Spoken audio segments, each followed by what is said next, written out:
La vision du Centre médical Sainte, c'est non seulement d'offrir des soins médicaux à la population, mais de pouvoir desservir notre population francophone en français. Un de mes rêves, ce serait qu'on continue à célébrer la francophonie à Sainte-Anne et de toujours continuer à se rassembler pour ne pas perdre cette belle communauté qu'on a.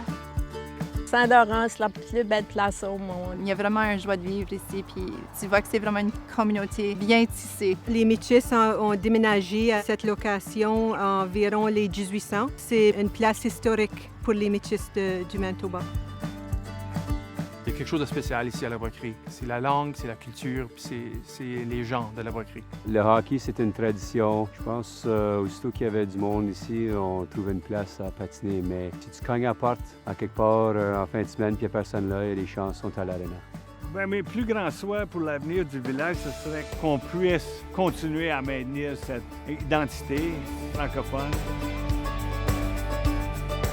Ça le dit sur le signe en entrant. J'adore Saint-Malo. C'est le parc le plus achalandé par les familles au Manitoba, à sa proximité de Winnipeg.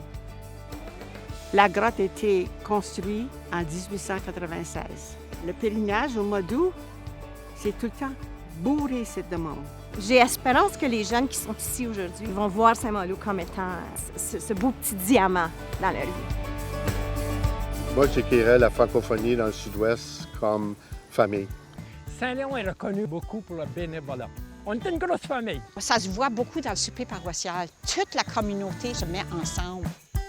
Les gens de Saint-Claude, ils sont fiers de leur patrimoine, de la France. On est fiers de notre village. Il n'y a pas d'endroit plus merveilleux qu'à Saint-Claude. On retrouve un peu de tout. C'est beau, et puis le monde sont bons et ça se développe. Je pense que plus en plus de jeunes apprécient le style de vie, les services locaux à Saint-Claude, puis ils vont décider de s'installer pour commencer leur vie ici. Saint-Pierre, c'est joli. Saint-Pierre est un village où les gens ont une certaine fierté. À Saint-Pierre, on roule les airs. Je pense que l'avenir de Saint-Pierre est rose parce qu'on a des bons leaders qui s'impliquent. Saint-Lazare, c'est petit village et beau paysage. La culture métisse est ici aussi à Saint-Lazare, puis elle va y rester. On a été vraiment privilégiés de faire partie de la DSFM. Beaucoup de choses ont changé, mais la vallée est encore ici, l'histoire est encore ici. Il y a des gens, beaucoup moins, mais il y a encore des gens qui se battent pour garder la francophonie ici. Laurier se décrit comme étant chaleureux.